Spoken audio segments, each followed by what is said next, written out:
transmitidas através da internet pelo nosso site www.celd.org.br. A gente pode estar acompanhando pelo celular, em casa, às vezes estamos no ônibus voltando para casa, a gente põe lá o fone, não é? E acompanha a reunião. Tá bom? Então, uma boa noite aos companheiros que nos acompanham pela internet. Vamos então agora, nesse momento, a leitura da nossa página, que nesse horário de segunda-feira nós estudamos o Livro dos Médiuns. E quem vai desenvolver o estudo para nós é a nossa querida Rosemaria, tá? Vamos então à leitura da nossa página, que é uma página do Espírito de João Cleófas, do livro Suave Luz nas Sombras, psicografia de Divaldo Pereira Franco. O título é O Centro Espírita, e nos diz João Cleófas: o Centro Espírita é uma célula viva e pulsante, onde se forjam caracteres sob a ação enérgica do bem e do conhecimento. Mais do que uma sociedade de criaturas encarnadas, é um núcleo onde se mesclam os seres desprovidos da carne com os mergulhados no envoltório físico, em intercâmbio que faculta a evolução no programa de amor e trabalho. Escola torna-se educandário, graças ao qual a instrução alarga-se desde a geração de fenômenos educativos, de hábitos, para produzir discípulos conscientes da própria responsabilidade, até cidadãos capacitados para a vida. Oficina, onde se trabalham os sentimentos e se modelam os valores éticos, aos carmartelos do sofrimento e da renovação, nas diretrizes que a caridade propõe como método depurativo e elevado. Hospital, enseja as mais exclusivas terapêuticas para alcançar as causas geradoras do sofrimento, apresentando as ramificações das enfermidades e as expressões das dores morais, que devem ser transformadas em estado de saúde lenificadora. Santuário. Já lemos esse, né? Não, então tá certo. É só para ver se vocês estão acompanhando.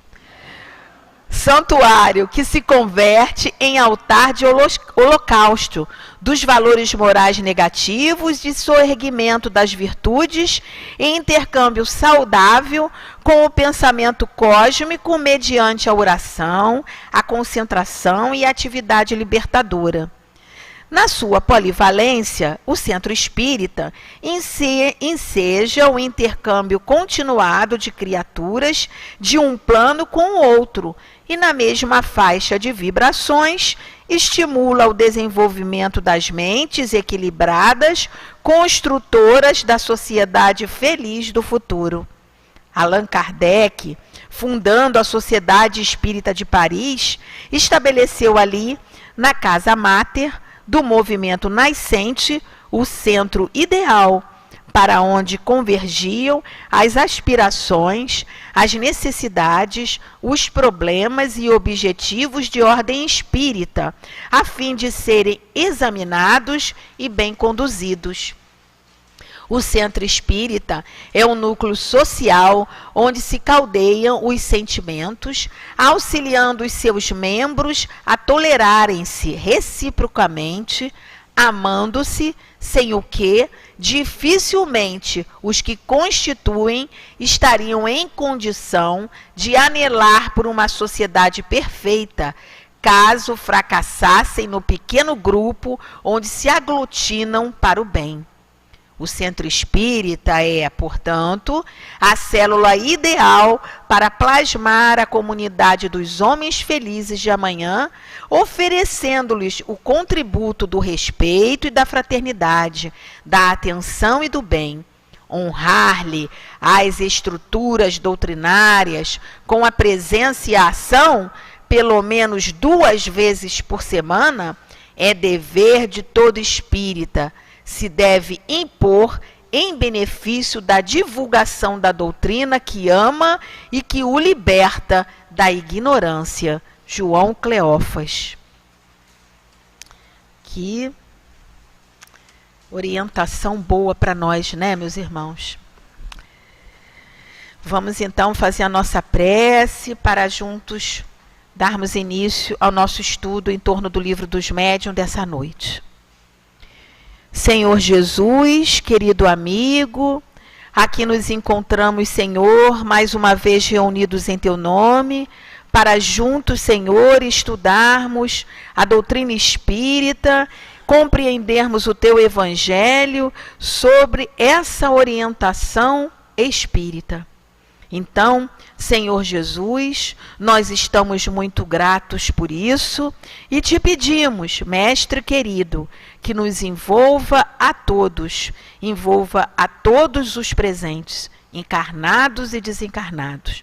Envolva bem como Senhor as companheiras Rosemaria e Olga Feitosa, que estão responsáveis hoje pelo nosso entendimento, pelos nossos raciocínios.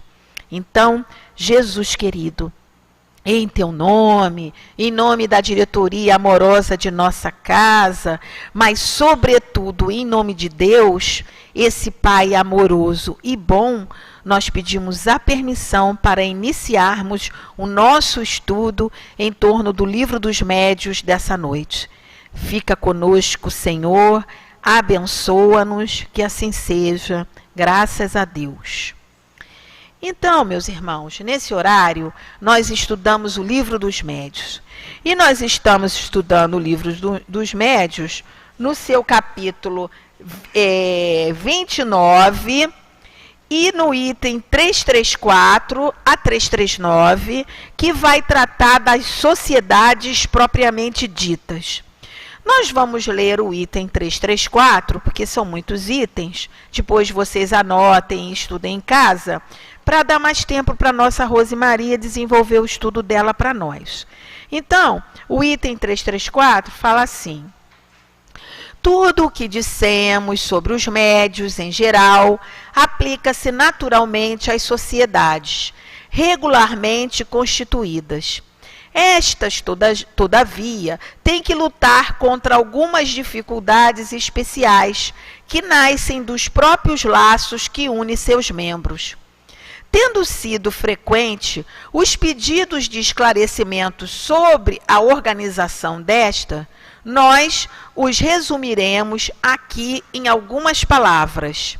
O Espiritismo, que mal acaba de nascer, é ainda diversamente apreciado, muito pouco compreendido em sua essência, por um grande número de adeptos, para oferecer um laço poderoso entre os membros daquilo que se poderia chamar uma associação. Este laço só pode existir entre aqueles que nele veem um objetivo moral, compreendem-no e aplicam-no a si mesmo. Entre aqueles que nele apenas veem fatos mais ou menos curiosos, não poderia haver um laço sério. Colocando os fatos acima dos princípios, uma simples divergência na maneira de encará-los pode dividi-los. O mesmo não se dá com os primeiros, porquanto, sobre a questão moral, não pode haver duas maneiras de encará-la. Também deve-se notar que, por toda parte onde eles se encontrem, uma confiança recíproca os atrai uns para os outros. A benevolência mútua que reina entre eles exclui o vexame e o constrangimento que nascem da suscetibilidade do orgulho, que se irrita com a menor contradição, do egoísmo que tudo reclama para si. uma sociedade onde tais sentimentos fossem partilhados por todos, onde se reuniriam com o objetivo de instruírem pelos ensinos dos espíritos e não na esperança de ver coisas mais ou menos interessantes, ou para fazer prevalecer sua opinião. Uma tal sociedade, dizemos, seria não apenas viável, mas indissolúvel. A dificuldade de reunir ainda numerosos elementos homogêneos, neste ponto de vista, nos leva a dizer que, no interesse dos estudos, é para o bem da própria causa. As reuniões espíritas devem ser em vista a multiplicação, através de pequenos grupos, que a constituição de grande aglomerações. Esses grupos, correspondendo-se entre si, visitando-se, permutando suas observações, podem desde já formar um núcleo de grande família espírita, que um dia religará todas as opiniões e unirá os homens no mesmo sentimento de fraternidade que traz o cunho da caridade cristã. Então, nesse momento, nós vamos passar a palavra para a companheira Rosemaria, envolvendo a ela com todo o nosso carinho, né? Que Deus abençoe seu estudo, minha irmã. Obrigada, minha querida. Queridos companheiros, que a doce paz de Jesus envolva os nossos corações hoje e sempre. Nós estamos no capítulo 29 e Kardec deu o nome desse, são 5 itens, né, 334 a 339, ele deu a este trecho sobre as sociedades propriamente ditas. Nós estudamos na semana passada, porque a gente está dando continuidade, estudamos sobre as reuniões espíritas em geral. E hoje nós vamos estudar sobre as sociedades espíritas propriamente ditas. Bom, uma sociedade é um grupo de pessoas, um conjunto de pessoas que se reúnem e compartilham gostos, preocupações, propósitos, objetivos que são comuns a todas elas, e em torno desse objetivo, elas interagem entre si. Isso é o que se chama formar uma sociedade, de tal forma que essa inter-relação, esse convívio que existe entre eles, pode constituir também o que pode ser chamado de comunidade organizada. Então, é uma sociedade, pode ter tantas sociedades quanto são os objetivos, os gostos que vão unir essas pessoas para este convívio. Isso é que seria uma sociedade. Bom, a Sociedade Parisiense de Estudos Espíritas foi criada por Kardec em janeiro, em 1º de abril de 1858. Então, ele cria, é preciso lembrar que, quando ele cria a Sociedade Parisiense de Estudos Espíritas, em 1858, naturalmente, tem um ano, praticamente, que o Livro dos Espíritos foi lançado. O Livro dos Espíritos foi lançado em 18 de abril de 1857. E ele está fundando a Sociedade Parisiense de Estudos Espíritas em 1º de abril de 1858. Então, a gente percebe que em um ano houve uma divulgação, houve uma preocupação muito grande com essa nova doutrina, com essa nova ciência. E é o que faz Kardec, naturalmente, fazer essa união, essa assembleia, essa sociedade parisiense de estudos espíritas, né?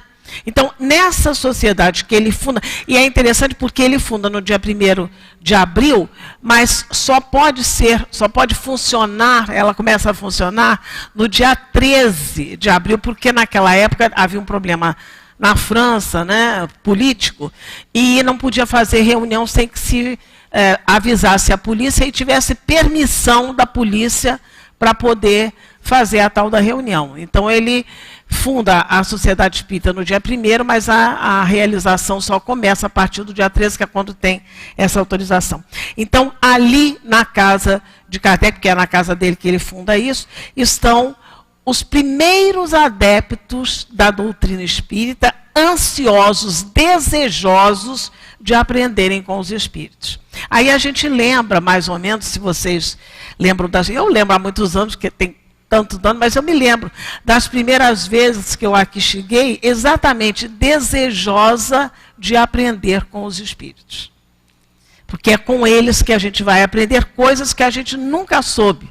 E que a Casa Espírita, no caso a Sociedade Espírita de Paris, vai dar essa oportunidade de aprender uma coisa nova, o chamado mundo invisível, que sempre existiu, mas que nunca se teve a instrução, o entendimento que os espíritos vieram dar nessa época. Né? Então, o objetivo dessas reuniões era estudar seriamente essa nova e desconhecida ciência. Né? Então, eles se reuniam ali porque já tinham feito os experimentos e queriam aprender mesmo, seriamente com os espíritos. Diferente dos sábios da época que ainda eram materialistas, ainda experimentavam, ainda pesquisavam, ainda observavam, experimentavam com os médiuns os fenômenos que havia naquela época. Por quê? Porque eles achavam que aqueles fenômenos eram, entre aspas, inexplicáveis. E por que eles achavam que os fenômenos eram inexplicáveis? Porque eles não admitiam que havia espíritos. Então, como é que você vai explicar materialmente uma coisa que é feita pelos espíritos? Como é que você não vai admitir? Se você não admite que não tem espírito, então como é que você vai provar isso? Os fenômenos eram pelos espíritos. Eles investigavam para, através da ciência material, explicar aqueles fenômenos. Só que não tinha praticamente como explicar aquilo, a não ser que admitisse que eram os espíritos que fizessem isso. Né? Então, é muito interessante porque é o que se pode chamar, que os espíritos trouxeram para nós, a época em que Jesus fala que traria um consolador, outro consolador à Terra, que é a época que vem os espíritos, através desses fenômenos, trazer para nós tudo aquilo que Jesus ensinou, tudo aquilo que ele explicou, tudo aquilo que ele vivenciou de exemplos, mas agora com a possibilidade de explicar, inclusive, os fenômenos. Porque é a época que a humanidade está madura para entender esse fenômeno. Né? Então, a importância de manter a unidade entre o que Jesus falou e que agora os espíritos estão explicando com o amadurecimento da humanidade. Então, é interessante porque tem que se manter a unidade. A gente não pode sair imaginando e interpretando as coisas que Jesus falou agora que os espíritos já nos disseram o que isso significava. Por isso, a importância de manter a unidade, porque o nosso guia modelo é Jesus. No primeiro item, que é o item 334, que é o que ela leu aqui, Kardec recomenda aos grupos novos, porque aí começaram a se formar grupos de pessoas interessadas em estudar a doutrina espírita, em aprender com os espíritos. Então, ele recomenda aos grupos novos, às novas associações ou novas sociedades que se formaram, que não se fixassem, não tivessem por objetivo, não se preocupassem com os fatos curiosos, porque eram fatos curiosíssimos, e nem com os fenômenos impactantes, porque eram fenômenos impactantes. Então, Kardec recomenda: não se fixem, não se preocupem com os fatos curiosos e com os fenômenos impactantes, mas se fixem sim, se preocupem sim com as questões morais, com os ensinamentos morais que os espíritos vão trazer. Então, por quê? Porque eram coisas impactantes, os fenômenos eram assim, retumbantes. Então, ele diz nesse item 34, não se preocupe com isso, se preocupe com a parte moral, com as questões morais, os ensinamentos morais que estão vindo através dos espíritos. Né? Então, por que ele fala isso? Porque a parte moral vai manter a unidade. Você não tem como fazer uma divergência da parte moral. Ninguém conhece alguém que seja mais ou menos... Ah, fulano é mais ou menos fiel. Não existe isso. Ele é fiel. Ah, é quase honesto. Ele é um pouquinho responsável. Não existe. Ou a pessoa é ou não é. Então, quanto à parte moral, não há como divergir. A parte moral sempre vai manter a unidade. Então, ele diz isso, que se mantenha observando a parte moral, porque não vai haver divergência e, consequentemente, vai manter a unidade dos ensinamentos que os espíritos trazem para nós, né? Consequentemente, se houver essa unidade, se houver essa preocupação com a questão moral, é claro que vai haver entre os componentes da casa espírita ou de uma sociedade espírita a confiança recíproca, tanto deles para conosco como de nós para com eles, e benevolência mútua. Então, se houver isso, há uma concórdia, tanto na benevolência mútua, quanto na confiança recíproca. Agora, é interessante por quê? Porque se houver confiança, se houver benevolência de parte a parte, estão fora o quê? Justamente o orgulho e o egoísmo, que são os grandes geradores de discórdia, não só na casa espírita, em qualquer lugar. O egoísmo e o orgulho são geradores de discórdia, porque o egoísmo e o orgulho mostram o personalismo das opiniões, o personalismo daquela interpretação, né? No item 336, é uma pena que vocês não tenham aí, mas no item 336, Kardec diz assim: não esqueçamos que o Espiritismo possui inimigos interessados em atrapalhá-lo. Inimigos interessados em atrapalhá-lo, e que veem seus êxitos com despeito. Quantas pessoas têm um certo despeito da quantidade de pessoas que frequentam a nossa casa espírita? Porque cada dia mais, e cada dia, o ano de 19, nós já temos a abertura de outras turmas, de outros cursos, está uma procura, né? Então isso às vezes incomoda, ele coloca aqui, vem atrapalhar e que vem seus êxitos com despeito. Os mais perigosos não são os que atacam abertamente. Porque os que atacam abertamente, você está vendo que ele está atacando, né? Então não são os que atacam abertamente, mas os que agem na sombra, difamando, falando uma coisinha aqui, né? Esses o acariciam com uma das mãos e dilaceram com a outra. Esses seres malfazejos se insinuam por toda parte onde esperam fazer o mal. Como sabem que a união é uma força, tentam destruí-la semeando a discórdia. Porque a gente tem um feixe de varas, você tem uma vara, é fininha, você quebra. Mas se você unir essas varas, você tem um feixe de varas. Então você não consegue quebrar, porque as varas se unem e tornam-se difíceis de serem quebradas. Então a discórdia faz com que as varas se dispersem e aí fica mais fácil de atacá-lo. É o que ele está colocando aqui. Quem diz, portanto, que aqueles que nas reuniões semeiam a perturbação e a cisânia não são esses agentes provocadores interessados na desordem. Certamente não são verdadeiros e nem são bons espíritas. Nunca podem fazer o bem e podem fazer muito mal. Então é preciso que a gente preste atenção nessas pessoas que chegam à casa espírita, e como chegaram na Sociedade Espírita de Paris, por isso que Kardec faz essa seleção aqui. Pessoas que chegam para a discórdia, para semear essa discórdia. E aí mais adiante ele diz assim: diante de gente dessa espécie, apelar para os sentimentos de caridade e de fraternidade é falar com surdos voluntários. O que adianta você falar para a pessoa, mas a casa espírita precisa de fraternidade? Não adianta falar, porque surdo voluntário. O que quer dizer surdo voluntário? Como Jesus diz, qual é o pior cego? O que não quer ver. Qual é o pior surdo? O que não quer escutar. Então é falar para, ele coloca aqui, falar para surdos voluntários, pois o objetivo deles é precisamente destruir esses sentimentos de fraternidade e de caridade que constituem o maior obstáculo às suas tramóias. Um grupo que esteja coeso, você vai fazer fofoca, vai fazer tramóia, não vai adiantar, né? Ele está colocando aqui.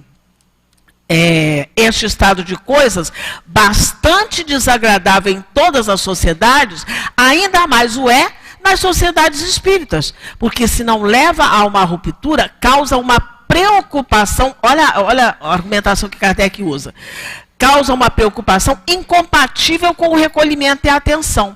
Numa casa espírita você tem que ter recolhimento e atenção. Se você está preocupado com o camarada que está do seu lado, você não consegue relaxar para ter exatamente o que você precisa ter numa casa espírita, numa sociedade espírita. E no item 337, mais adiante, ele diz assim: pode-se, pois, estabelecer como princípio que todo aquele que numa reunião espírita provoque a desordem, a desunião, qualquer pessoa que chega a uma casa espírita para provocar desordem ou desunião, ostensivamente ou às escondidas, não importa se você está fazendo ostensivamente ou se está fazendo às escondidas, por quaisquer meios, é ou um agente provocador, ou pelo menos um péssimo espírita, do qual poderiam se livrar o quanto antes. Livrar-se o quanto antes, que é uma pessoa que não soma nada à casa espírita. Muito pelo contrário, ela tira qualquer equilíbrio do trabalho onde ela vai estar, né? Então, a doutrina espírita vem até nós com um objetivo, e é muito bonito porque são os próprios espíritos que dizem que é uma invasão organizada. É uma invasão organizada, porque os fenômenos espíritas sempre houve em todas as épocas. Acontece que houve uma época em que eles ficaram, entre aspas, proibidos. Porque se alguém demonstrasse algum fenômeno de mediunidade, para onde ia? Para a fogueira. Então houve uma época em que esses fenômenos mediúnicos tiveram de dar um tempo, porque senão ia todo mundo para a fogueira. Mas o que acontece? No século XIX, há o que os espíritos chamam de uma invasão organizada. É o momento em que o fenômeno aparece na Terra, porque é a época do Consolador Prometido, como estava predito lá, é a época em que esses fenômenos aparecem na Terra assim, ó, pá! Não tinha como, vai botar quantos na fogueira? Todos. Não tinha como. Então começa com Hydesville.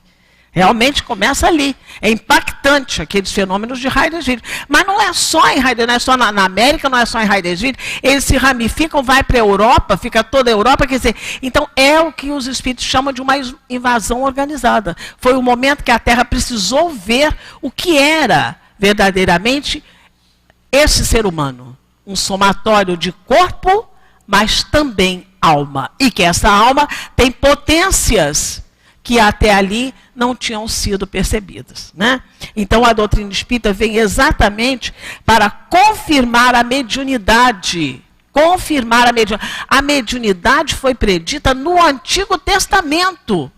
Joel diz isso. No futuro, vossas filhas, vossos filhos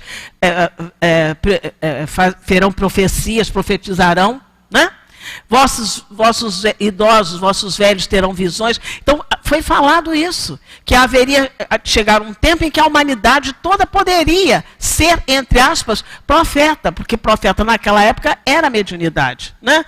Então, essa invasão organizada dos espíritos vem confirmar a mediunidade e a promessa que Jesus tinha dito que enviaria um Consolador, né?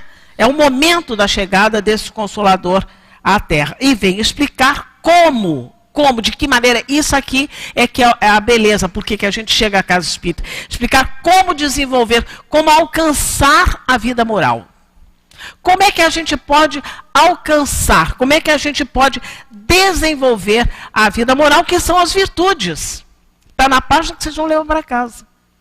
Um dos papéis da casa espírita é exatamente isso. Explicar para nós como desenvolver, como alcançar essa vida moral, que ao fazer isso, você obtém o que se pode chamar êxito reencarnatório. Que as pessoas confundiram com salvação. Pensar que a salvação é assim, salvou.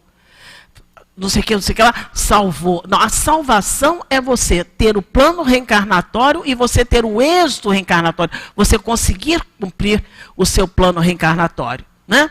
Então, essa que é a confirmação dessa invasão organizada, trazendo a confirmação da mediunidade e da promessa do Consolador e explicando como desenvolver, como alcançar essa vida moral. Aí nós perguntamos, será que a doutrina espírita é assim, não é muito clara?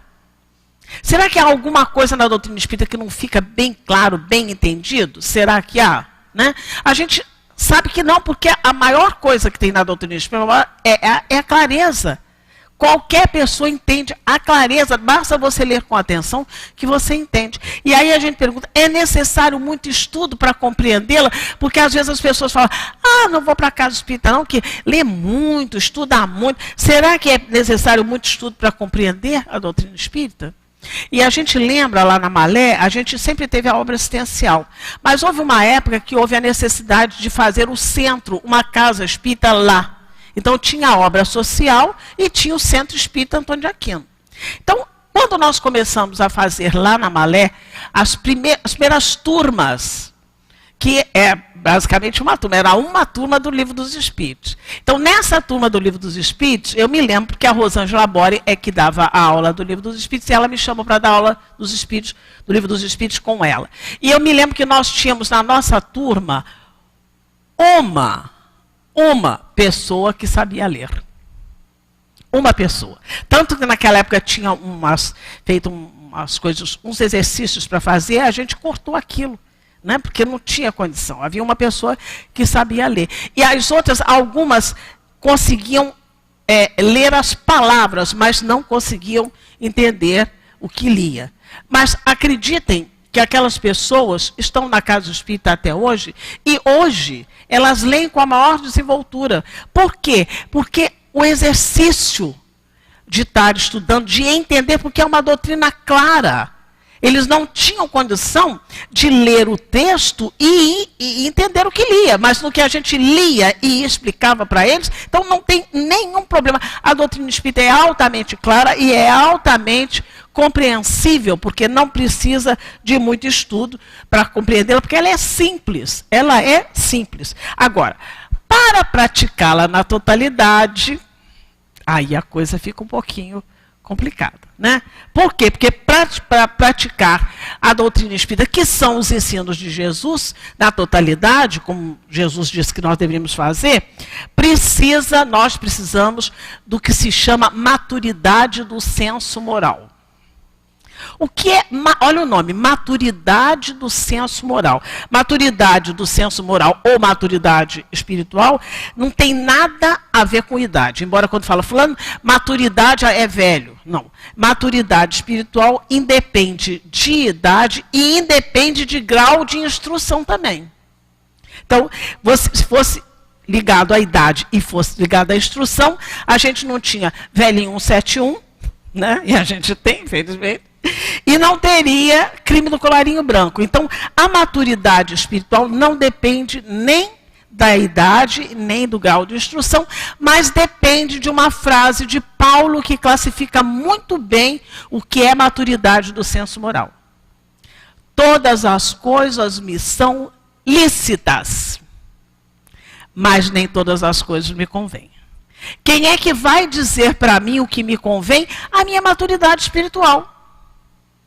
A maturidade espiritual, porque, por exemplo, se você pedir uma criança para ela fazer um cardápio, ela vai botar batata frita, jujuba, tudo quanto há.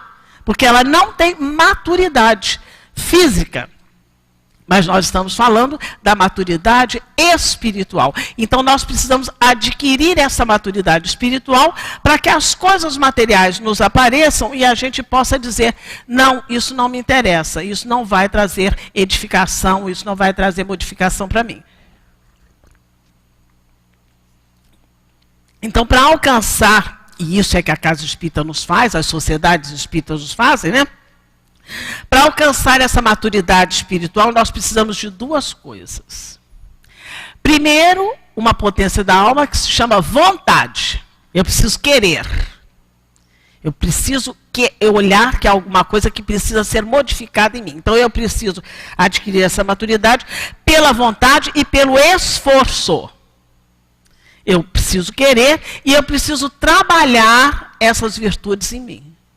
Se eu faço isso, eu consigo adquirir essa maturidade espiritual. Né? E a Casa Espírita nos dá essa possibilidade por causa da explicação, do entendimento que você tem deste caminho para a maturidade espiritual. Então, eu vou repetir a frase, porque são os espíritos que nos dizem assim. Para alcançar a maturidade espiritual, precisamos da vontade e do esforço. Para nos ajustarmos. O que é ajustar? Ajustar é estar juntinho, que não sobe nenhuma fresta. Então, nós precisamos nos ajustar aos padrões éticos do Evangelho. Por isso que é difícil. Eu vou repetir. Nós precisamos nos ajustar aos padrões éticos. com a minha vontade, com o meu esforço, aos padrões éticos do Evangelho. E é preciso lembrar que os padrões éticos do Evangelho não são os padrões éticos da sociedade. Por isso é que é difícil, né? Por exemplo, você tem um padrão ético da sociedade, muitos países, muitos lugares, o aborto não é problema nenhum. Está dentro dos padrões éticos daquele país, daquela região, né? Mas nós sabemos que é um crime. Para os padrões éticos do Evangelho, é um crime, é um assassinato, né? Isso com relação à pena de morte, qualquer coisa. Então você tem padrões éticos para a terra, para a humanidade, e padrões éticos do Evangelho. Você vê pessoas pregarem a pena de morte, né? No entanto, para o Evangelho de Jesus, vê lá no livro do Evangelho, está lá, caridade para com os criminosos, né? Então, é preciso que a gente tenha essa vontade, faça esse esforço para trabalhar, para nos ajustarmos aos padrões éticos do Evangelho, que é isso que vai nos trazer a maturidade do senso moral. Todas as coisas me são lícitas, é claro, mas nem todas as coisas me convêm. No livro Obras Póstumas, há um capítulo que Kardec vai falar do projeto 1868. É uma espécie de normas que Kardec traça. Vocês sabem, o livro Obras Póstumas só foi editado, a Lume só foi colocado para nós lermos e estudarmos após a morte de Kardec. Infelizmente, há casas espíritas que nem usam o estudo desse livro, que é importantíssimo esse livro. Então, no projeto 1868, Kardec diz assim: um dos maiores obstáculos que podem entravar a propagação da doutrina, porque, ou seja, as sociedades, Kardec abre a Sociedade Parisiense de Estudos Espíritas justamente para os adeptos, para a divulgação da doutrina espírita. Ele diz aqui que um dos maiores obstáculos que podem entravar a propagação da doutrina espírita seria a falta de unidade. Claro. Ela resolve abrir uma casa espírita e ela vai fazer do jeito que ela acha que é. Mesmo os ensinamentos de Jesus com a interpretação dela. Então, quer dizer, se não houver unidade, isso aí há como a gente falou, o feixe de varas vai ficar perdido, né? Então, ele coloca aqui uma dos maiores obstáculos que podem entravar a propagação da doutrina espírita seria a falta de unidade.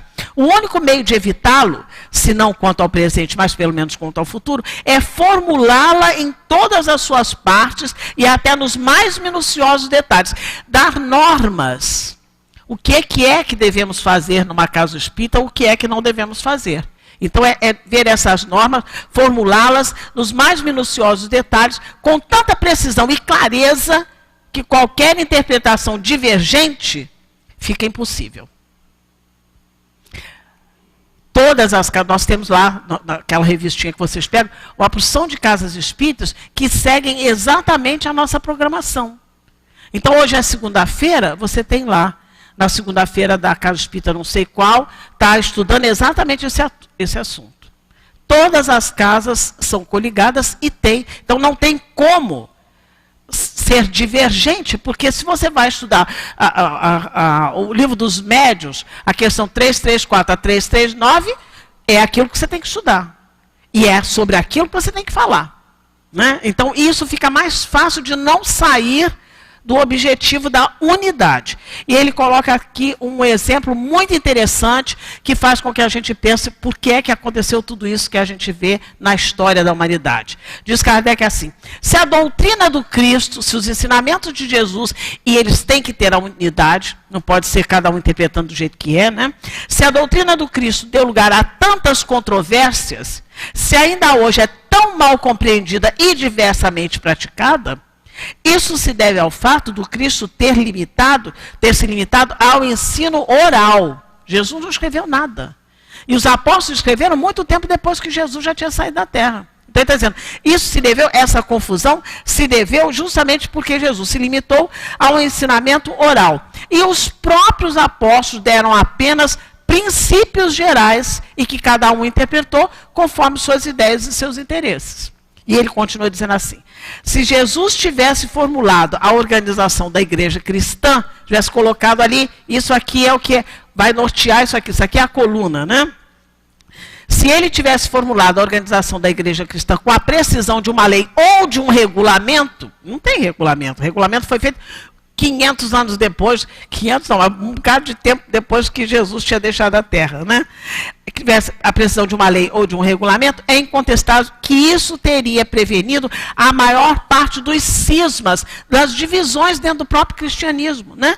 E das querelas religiosas, assim como a exploração que foi feita da religião em proveito das ambições pessoais.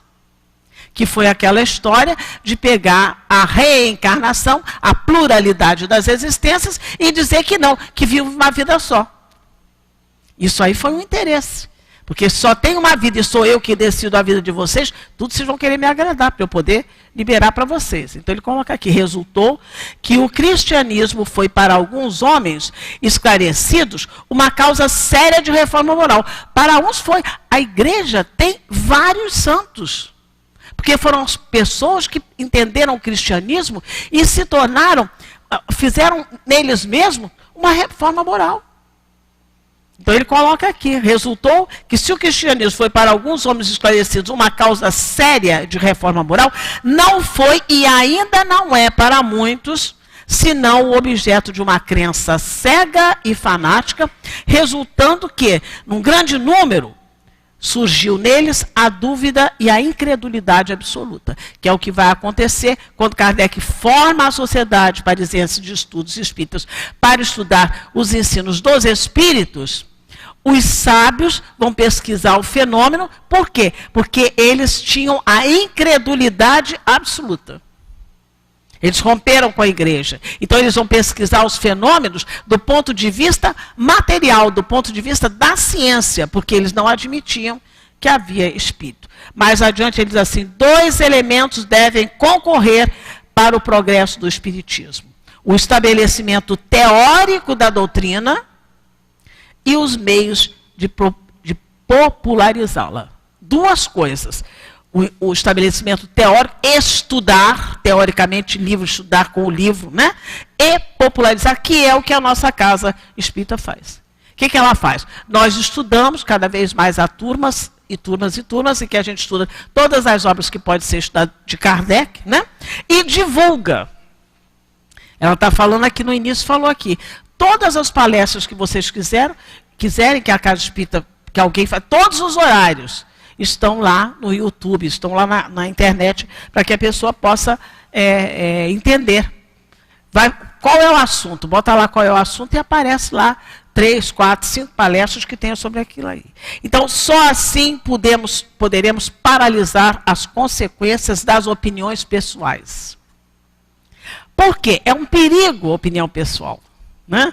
Eu acho que, por exemplo, tem que botar a roupa branca. Chegar à casa espírita tem que botar uma roupa branca. São opiniões pessoais, não está escrito em lugar nenhum.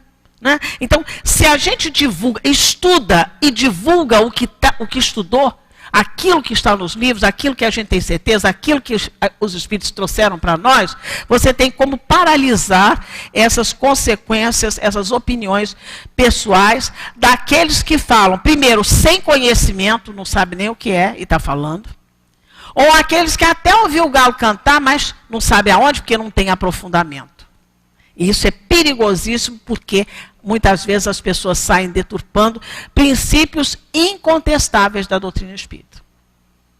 Então, essa é uma preocupação que nós, que somos espíritas, estamos numa sociedade espírita, que o centro espírita está na página que vocês vão levar para casa. O centro espírita é uma sociedade espírita, nós estamos aqui unidos pelo mesmo objetivo de aprender com os espíritos, nós temos que tentar paralisar essas opiniões pessoais, justamente com o estudo e com a divulgação correta da doutrina espírita. Kardec nos diz nas obras póstumas, esse livro, por isso que eu estou dizendo, esse livro é importantíssimo, há casos que eu não estudo, mas é um absurdo, né?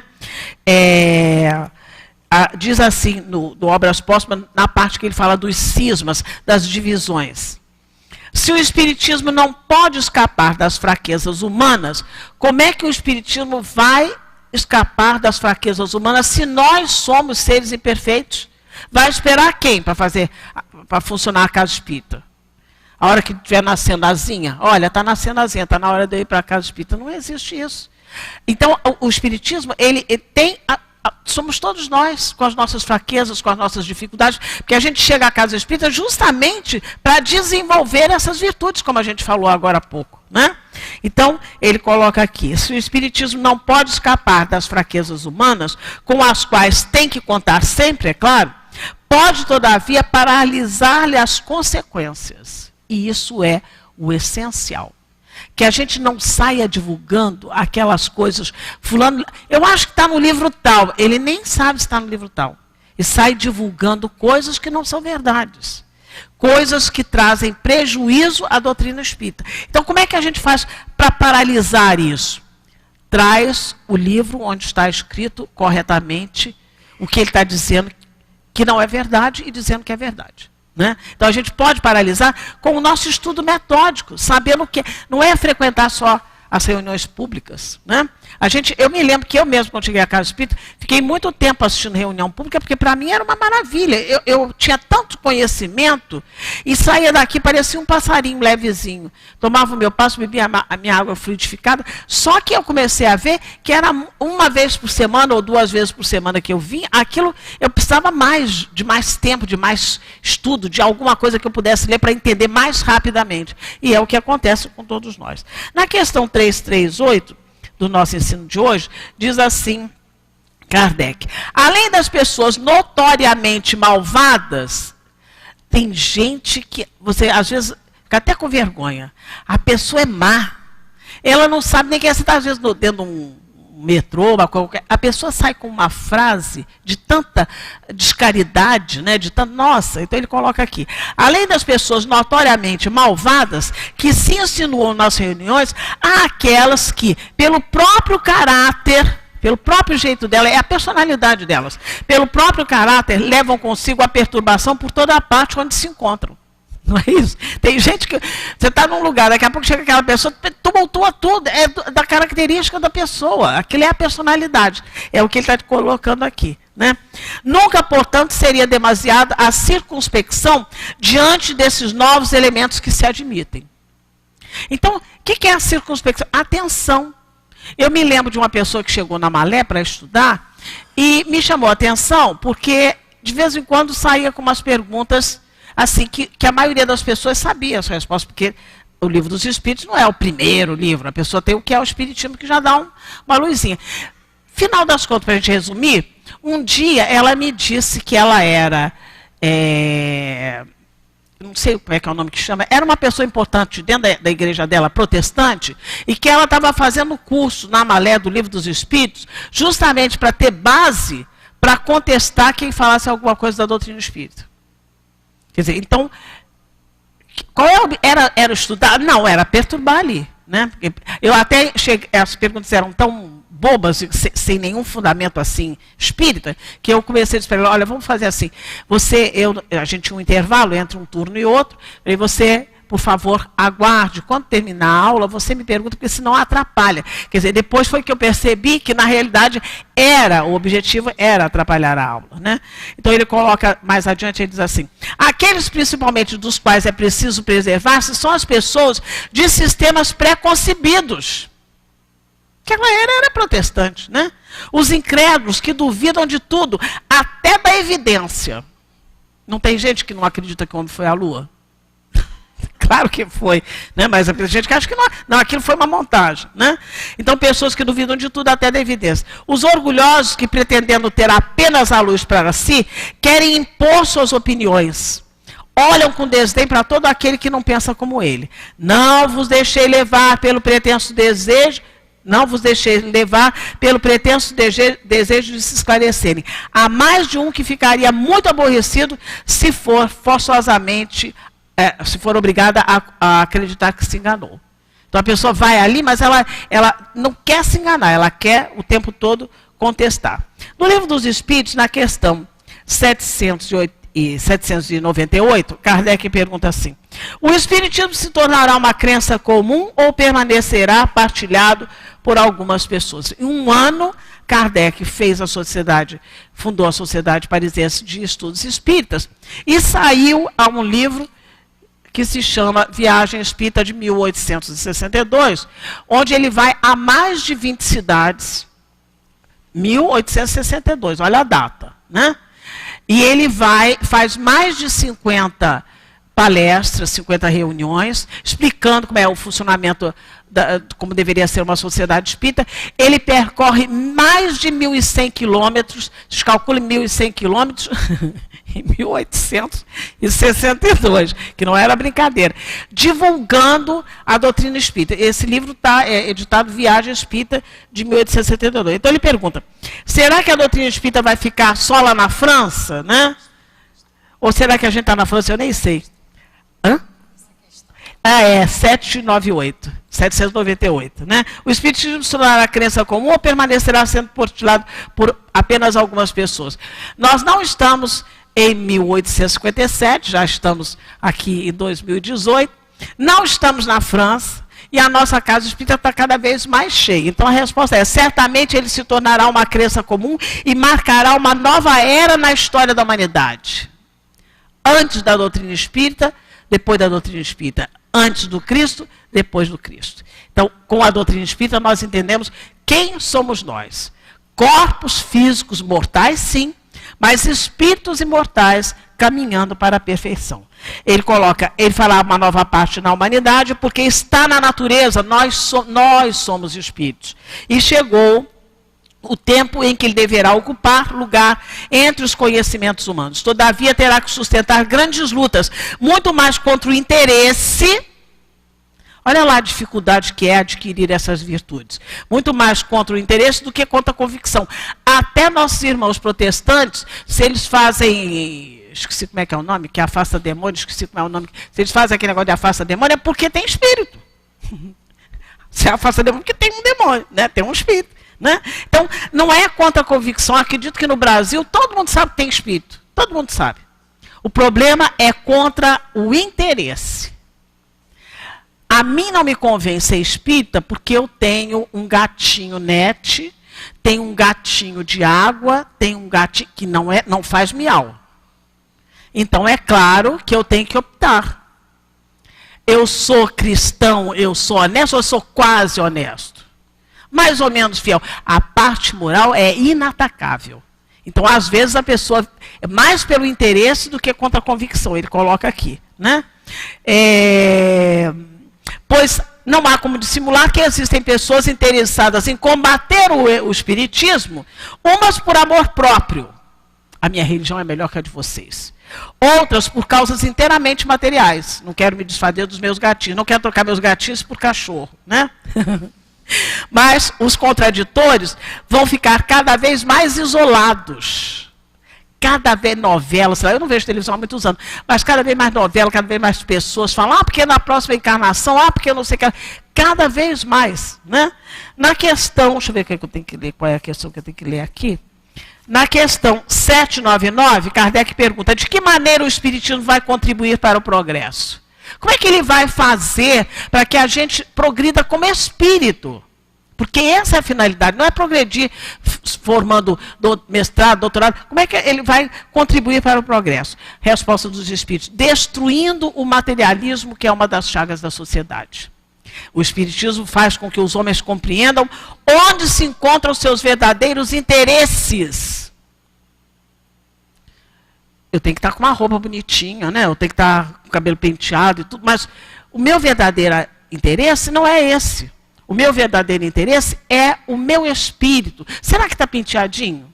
Será que ele está assim fininho que deveria estar? Porque eu estou tentando emagrecer aqui, tirar os pneuzinhos, mas será que eu estou tirando os pneuzinhos também do espírito? Né? Ele coloca assim, dizendo assim para nós: vai destruir, vai mostrar onde estão nossos verdadeiros interesses. Não estando a vida futura velada pela dúvida, ninguém tem dúvida. Todo mundo sabe que não vai tocar arpinha no céu de camisolão, não vai. Todo mundo sabe que não vai ser espetado pelo tridente do demônio, já sabe, não vai. Então, estando Não estando mais a vida futura velada pela dúvida, o homem compreende melhor que poderá assegurar o seu futuro através agora do seu presente, destruindo os preconceitos de seita, de castas, de cores. O Espiritismo ensina aos homens a grande solidariedade. Olha a união, a gente está lendo isso aqui, por causa da unidade que deve ter a doutrina espírita. Destruindo os preconceitos de seita, de castas e cores, ele ensina aos homens a grande solidariedade que deve uni-los como irmãos. Eu quero terminar, meus irmãos, primeiro, recomendando a vocês a mensagem de Erasto, que é lindíssima, no capítulo 20, item 4, que vai falar da missão dos espíritas, que somos nós. Qual é a nossa tarefa diante das sociedades propriamente ditas? Qual é o nosso dever diante da nossa casa espírita, a qual estamos filiados, né? A missão dos espíritos.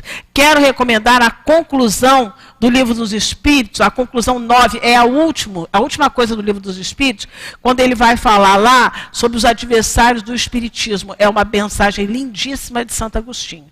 Podem olhar lá, é Livro dos Espíritos, a conclusão 9, é o último parágrafo, lindo. É todo ele, mas principalmente o último parágrafo. E eu quero finalizar com Cristianismo e Espiritismo, que é esse livro que a gente estuda aqui, normalmente às segundas-feiras, às 19h30.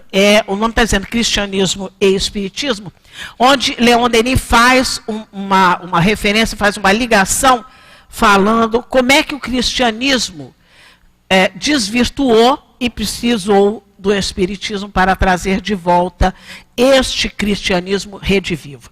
Então, no livro Cristianismo e Espiritismo, eu quero ler quando ele diz assim: elevai vossos olhos acima da terra. A gente está na terra, mas aqui não é o nosso destino. O nosso destino é lá. Nós estamos na terra. Está na página que vocês vão levar para casa, lindíssimo. Que a casa espírita é, como ele coloca aqui, uma escola, uma oficina, um hospital e um santuário. A gente entende isso e a casa espírita faz toda essa escala para nós, né? Elevai vossos olhares acima da terra, com a ajuda dos invisíveis, dos vossos guias espirituais, dos quais o socorro não vos faltará. Fazer a ligação com o nosso anjo guardião, com o nosso espírito poderoso, porque o auxílio não vai faltar. Eles são designados por Deus para estar do nosso lado, nos auxiliando o tempo todo, né? Se vós os chamardes com fervor, avançai resolutamente no caminho da vida. Amai vossos irmãos, olha a unidade. Praticai com todos a caridade e a justiça. Lembrai-vos de que formais apenas uma grande família saída de Deus. Somos todos irmãos, né? E que errar com os vossos irmãos é errar com a eterna vontade de Deus, vosso Pai comum. É errar convosco mesmos, que com eles sois apenas um do pensamento do Criador, daquele a quem tudo devemos. Porque a única felicidade, a única harmonia possível nesse mundo, só é realizável pela união com os nossos semelhantes. A união pelo pensamento e pelo coração. Enquanto que da divisão decorrem todos os males, porque a gente fica enfraquecido, né?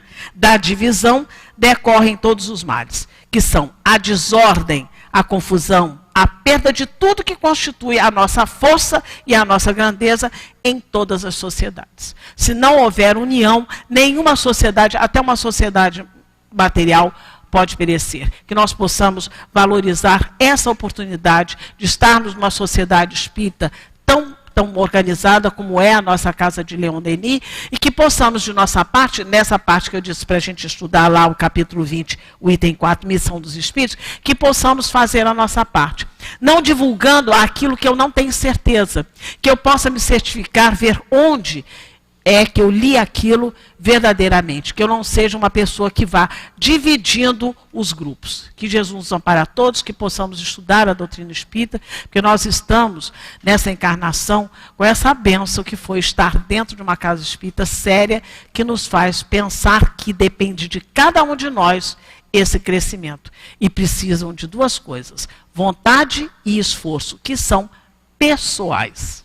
Muita paz, meus irmãos. Nós vamos agradecer a companheira Rosemaria, não é? Pelo estudo que ela nos trouxe, que foi muito bom para todos nós. Que Deus a abençoe, que ela possa estar outras noites aqui conosco, trazendo suas pesquisas, seus estudos, não é, para a nossa reflexão. Que Deus te abençoe, querida Rosemaria. Bom, vamos agora passar para a segunda parte da nossa reunião, que é o comentário do Evangelho. Quem vai desenvolver o estudo para nós é a nossa Olga Feitosa. Antes de lermos o Evangelho, gostamos sempre de lembrar que a atividade mediúnica da nossa casa está a cargo, sob a responsabilidade dos nossos irmãos médiuns. Então, nós outros que formos portadores de mediunidade, a gente pede que, por favor, não deem passividade, tá bom? Então, vamos à leitura do Evangelho, que nós estamos estudando, o seu capítulo 5, Bem-aventurados os aflitos. O item é o 31, que vai tratar do proveito dos sofrimentos para os outros. E aí, o item 31 nos diz assim: aqueles que aceitam seus sofrimentos com resignação, por submissão à vontade de Deus, e tendo em vista a sua felicidade futura, só trabalham por si mesmos? Podem eles tornar seus sofrimentos proveitosos para outras pessoas? Responde São Luís para nós: sim, podem ser proveitosos material e moralmente. Materialmente, se pelo trabalho, pelas privações e pelos sacrifícios que se impõem, contribuem para o bem-estar material de seus semelhantes. Moralmente, pelo exemplo que dão de submissão à vontade de Deus. Esse exemplo do poder da fé espírita pode levar os sofredores à resignação, afastá-los do desespero e de suas funestas consequências para o futuro. Essa mensagem é de São Luís, em Paris, foi dada em Paris, no ano de 1860.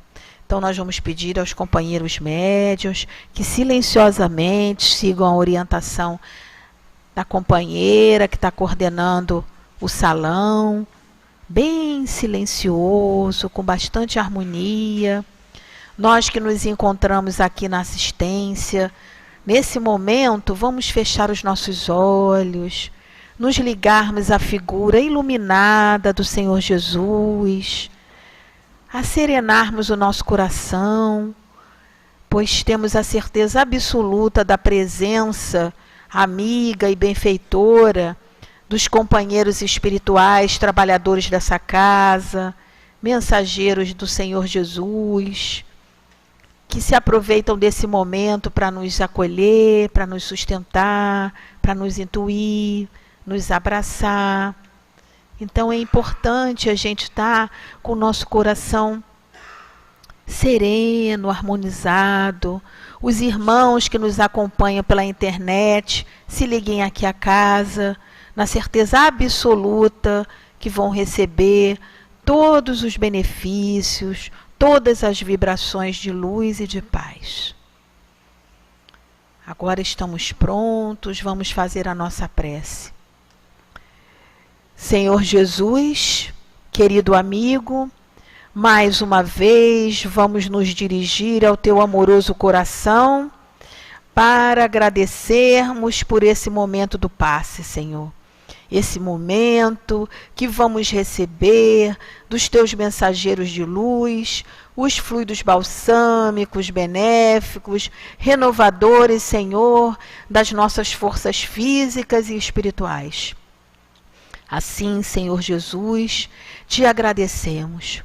Mas também, Senhor, nós te pedimos, envolva-nos a todos nós, Senhor, aqui presentes, encarnados e desencarnados. Envolva bem como os companheiros médiuns, que junto com a espiritualidade estão responsáveis por essa tarefa.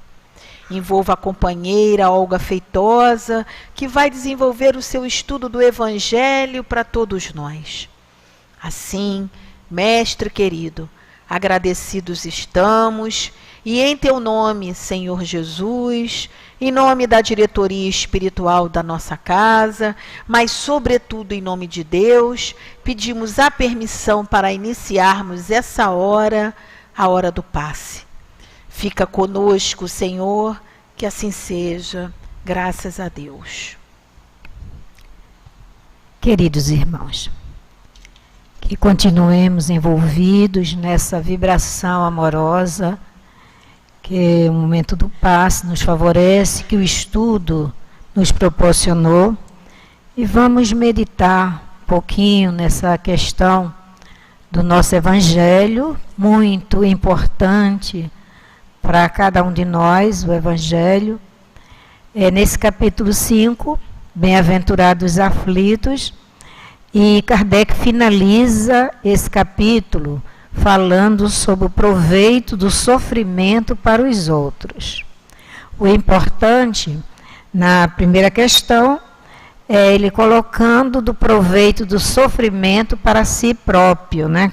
Que a pessoa aproveitar, tirar lições, se engrandecer com o seu sofrimento, com o seu momento de dor em que esteja passando. Quando ele nos diz um ato de submissão a Deus, é um momento de demonstração de fé, de confiança em Deus, naquilo, na escolha da prova, né, que estamos vivendo, que passamos, que fizemos um dia antes de reencarnar, e da qual estamos passando. Esse conhecimento é muito importante, essa certeza de que Deus está nos amparando, de que os amigos espirituais estão nos amparando e estão nos ajudando nesse momento.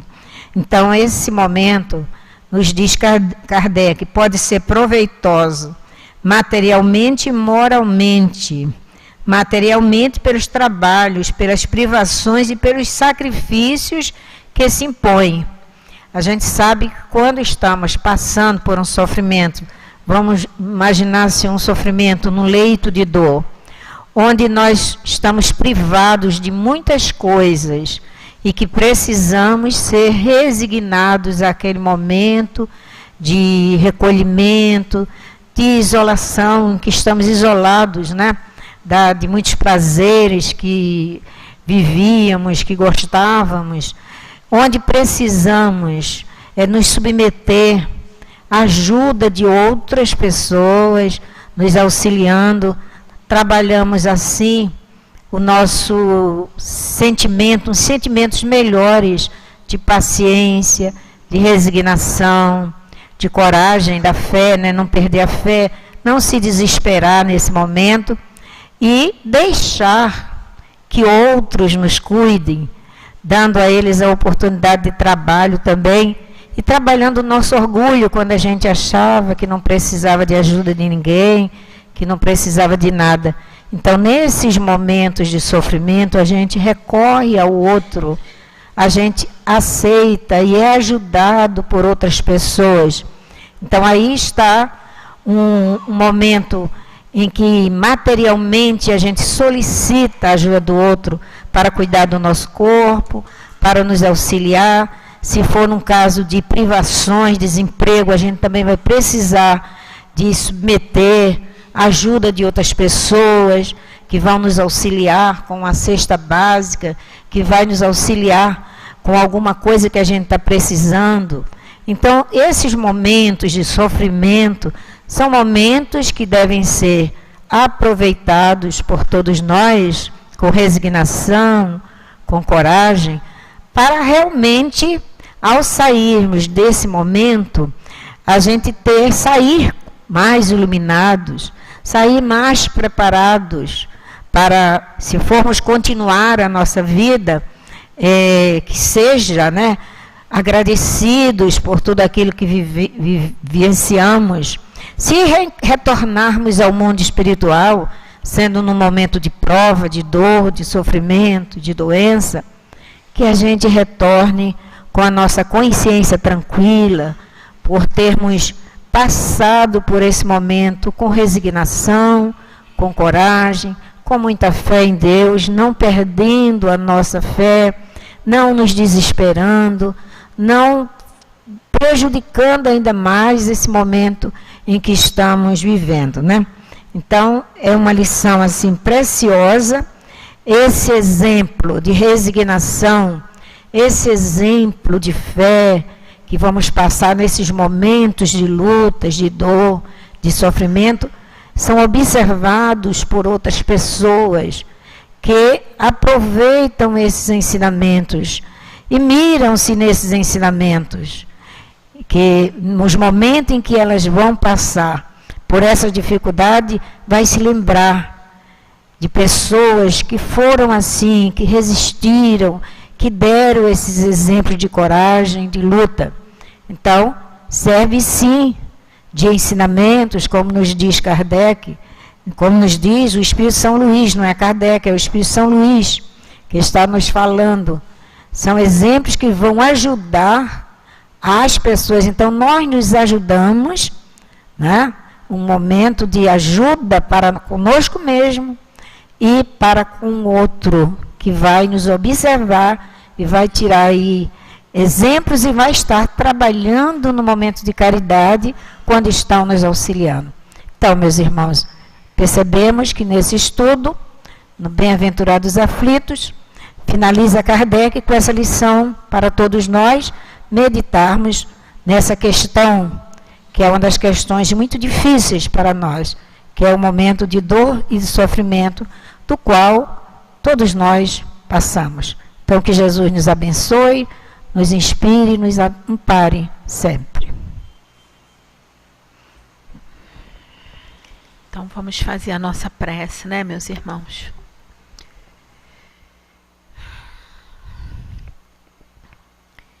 E assim, Senhor, e assim, Deus Pai de infinito amor e misericórdia, chegamos ao final da nossa reunião de estudos e passes dessa casa abençoada. E, Senhor, nós queremos encerrar essa noite de estudos agradecendo, sempre agradecendo, Senhor, por nessa encarnação nós termos essa oportunidade do conhecimento da doutrina espírita, do esclarecimento do teu evangelho de amor à luz da doutrina espírita, de estarmos numa casa séria, de estudo e de trabalho, acolhidos por uma espiritualidade amiga e generosa.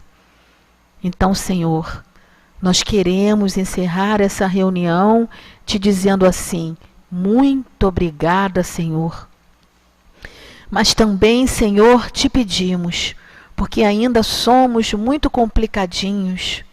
Então nós te pedimos, Senhor, que nos ajude, nos fortaleça a vontade firme de continuar avançando no caminho do bem, estudando, melhorando a cada dia, não aos outros, Senhor, mas a nós mesmos. Proteja-nos para que possamos chegar aos nossos locais de origem, debaixo da tua proteção e do teu amparo.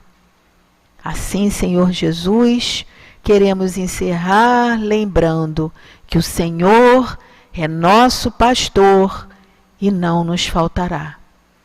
Assim, em teu nome, Senhor, em nome da diretoria espiritual amorosa de nossa casa, em nome de Leon Denis, Allan Kardec, mas sobretudo em nome de Deus, pedimos a permissão para encerrarmos a nossa reunião de estudos e passes dessa noite.